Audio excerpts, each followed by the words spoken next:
کچھ لوگوں کے پاس علم ہوتا ہے پر ان کا علم کسی کو نفع نہیں دیتا، اسی طرح کچھ لوگوں کے پاس مال ہوتا ہے پر ان کا مال کسی کو فائدہ نہیں دیتا، سمیٹ کے لے جاتے ہیں ہر شے قبر میں۔ حضرت ابوبکر صدیق رضی اللہ تعالیٰ عنہ کا مال اتنی شان والا تھا کہ آپ رضی اللہ تعالیٰ عنہ کاروبار کرتے تھے اور کپڑے کا کاروبار کرتے تھے اور وسیع کاروبار کرتے تھے۔ جس دن آپ نے اسلام قبول کیا آپ کے پاس 40,000 دینار تھے۔ 40,000 دینار بہت بڑے امیر آدمی کے پاس ہوتے تھے۔ 40,000 دینار تھے، کچھ نے درہم بھی لکھیں، 40,000 تھے، لیکن آپ نے سارے کے سارے راہ خدا میں خرچ کر دیے۔ میں نے یہ نہیں کہا کہ اس میں سے 2.5% زکوٰۃ دی، میں نے یہ نہیں کہا، میں نے کہا کہ سارے کے سارے راہ خدا میں خرچ کر دی۔ اور آپ نے 1 منٹ کے لیے بھی کبھی توقف نہیں کیا کہ یہ میرے پاس مال ہے تو لہٰذا اب میں کس طرح کر کے اس کو خرچ کروں۔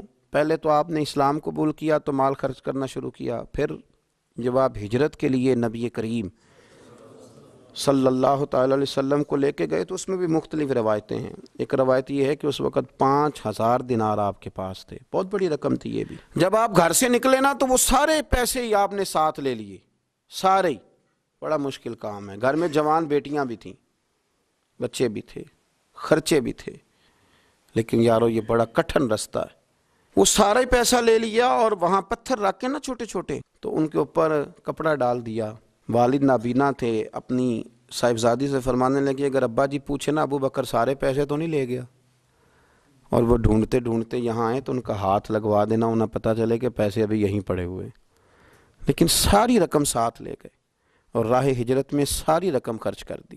میرے نبی کریم صلی اللہ تعالی علیہ وسلم نے اعلان فرمایا غزوہ کے لیے، جنگ کے لیے، جہاد کے لیے۔ قحط کا زمانہ تھا، لوگوں کے پاس کھانے کو روٹی نہیں تھی۔ حضرت عمر فاروق فرماتے مجھے یوں لگتا تھا کہ ان دنوں سب سے زیادہ خوشحال میں ہی ہوں، تو میں نے اس طرح کیا کہ گھر کا سارا مال جمع کیا، تو وہ میں نے نا نصف کیا اس کو، آدھا، اور آدھا مال میں نے رکھ لیا گھر والوں کے لیے اور آدھا مال پھر میں بول رہا ہوں 2.5% نہیں 50%۔ یہاں 2.5% کی زکوٰۃ دیتے ہوئے لوگ پریشان ہو جاتے ہیں۔ 50% جناب عمر فاروق رضی اللہ تعالیٰ عنہ فرماتے ہیں کہ وہ میں نے اس کو جمع کیا اور میں نے ارادہ کیا کہ آج ابو بکر سے آگے گزریں گے انشاءاللہ، نیکیوں میں، خرچ کرنے میں، کمانے میں نہیں، جمع کرنے میں نہیں، خرچ کرنے میں۔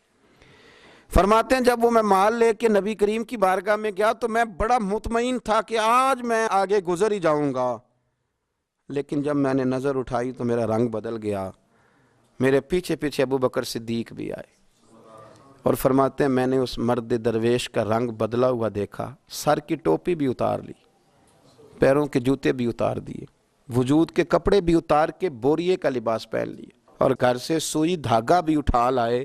کہتے ہیں مال رکھا، حضور نے مجھ سے پوچھا عمر کیا لائے ہو؟ میں نے کہا حضور آدھا لے آیا ہوں، آدھا چھوڑ آیا ہوں۔ نبی کریم بڑے خوش ہوئے، مجھ سے پوچھا تھا کیا لائے ہو، بات پہ غور کرنا، اور ابو بکر صدیق سے پوچھا ابو بکر گھر میں کیا چھوڑ کے آئے ہو؟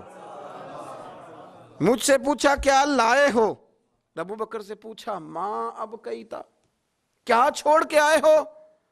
جناب صدیق اکبر نے نظر جھکائی، قربان جاؤں جواب پہ بھی، یہ نہیں کہا حضور کچھ نہیں چھوڑ کے، یار یہ بھی تو بندہ کہ سونے سارا ہی لے آیا ہوں، کیوں چھوڑنا تھا، آپ نے حکم کیا تھا چھوڑ، یہ نہیں کہا کہ یا رسول اللہ میں سارا لے آؤں، کیا جواب دیا؟ ماں اب کئیت لہم اللہ ورسولہ، یا رسول اللہ صلی اللہ علیہ وسلم آپ نے پوچھا کیا چھوڑ کے آئے ہوں؟ میں گھر میں اللہ چھوڑ آیا ہوں، اللہ کا نبی چھوڑ آیا ہوں، میرا کو گھر خالی ہے وہاں اللہ کا ذکر ہوتا ہے، وہاں رسول اللہ کی نعت ہوتی ہے، حضور گھر میں اللہ رسول کا نام چھوڑ کے بھرا ہوا گھر چھوڑ کے آیا ہوں۔ پھر قربان جاؤں میرے نبی کریم پر بھی، حضور سید عالم علیہ السلام نے فرمایا یہ تیرے پیچھے جبریل کھڑے ہیں اور وہ بھی ٹاٹ کا لباس پہن کے آئے ہیں۔ میں نے ان سے پوچھا ہے جبریل آج ٹاٹ کا لباس، آج ٹاٹ کا لباس کیوں پہنا ہے؟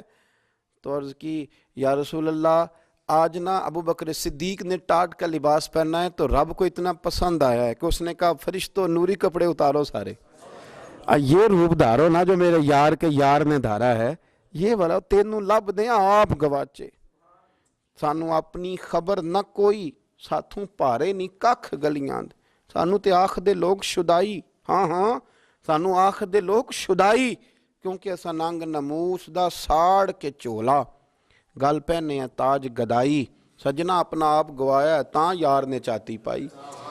سارا ہی رکھ دیا، سارا ہی۔ اور ایک جملہ امام سیوطی نے لکھا ہے جس پر وجد کرنے کو دل کرتا ہے، میں صحیح کہہ رہا ہوں، وجد کرنے کو دل کرتا ہے۔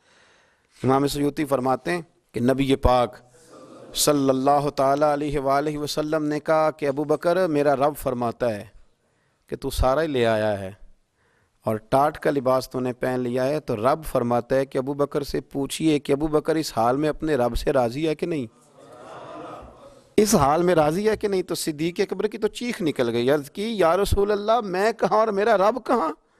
میرا اللہ میری رضا پوچھتا ہے؟ یا رسول اللہ میں اللہ سے بھی راضی ہوں، رسول سے بھی راضی ہوں، دین اسلام سے بھی راضی ہوں، حضور میں بڑا ہی راضی۔ اور میں نے یہاں ایک عجیب بات پڑھی، حضرت ابی بن کعب نے ایک دفعہ کہا تھا یا رسول اللہ میں نے سارا مال دینا ہے، فرمایا نہیں بھائی، چوتھا حصہ دے، 3 حصے رکھ لے۔ حضرت ابو لبابہ نے بھی کہا تھا حضور سارا مال پیش کرنا ہے، فرمایا نہ، تیرے بچے پیچھے فاقہ مرے، میں نہیں سارا قبول کرتا، چاہے دین کے، چوتھا حصہ دے۔ ان سے کہا سارا نہیں قبول کرنا، یہ سارا لائے تو ان کا قبول کر لیا۔ اور پھر لفظ ہیں بڑے خوبصورت حدیث پاک میں، نبی کریم علیہ السلام نے فرمایا، یہ ابن ماجہ کی روایت ہے، فرمایا مجھے کسی کے مال نے اتنا نفع نہیں دیا، کسے باشد، اللہ اکبر، فرمایا کسی کے مال نے اتنا نفع نہیں دیا جتنا ابو بکر صدیق کے مال نے نفع دیا ہے۔ گویا حضور فرماتے ہیں کہ یہ لے کے بھی آتا ہے اور اس کا مال ہے بھی بڑا برکت والا، جب آتا ہے تو پھر مزیدار بھی بڑا ہے، پھر اس میں نفع بھی بڑا ہے، پھر وہ کہیں خرچ کرتے ہیں تو اس پہ عطا بھی بڑی۔